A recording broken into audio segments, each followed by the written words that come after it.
Let us read the Rhapsody of Realities. For early readers.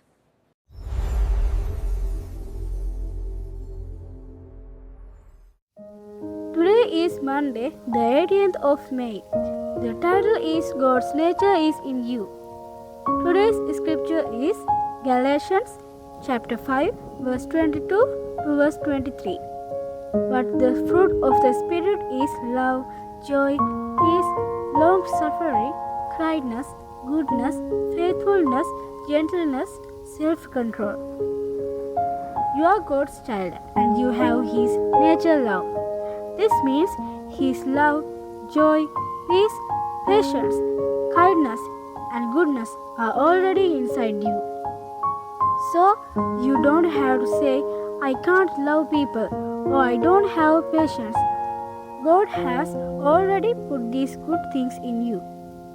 Rather, you can say, I am full of love and peace.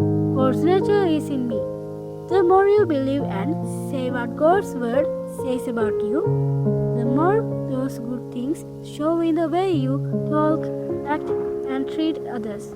Remember, you are not trying to get God's nature. You already have it. Allow His light to radiate from within you daily. Now you can read Ephesians chapter 4, verse 23 to verse 24 and know more about this. Say this with me. Thank you, precious Father, for putting your nature in me. I am full of love, peace, gentleness, goodness, and faith. Glory to God.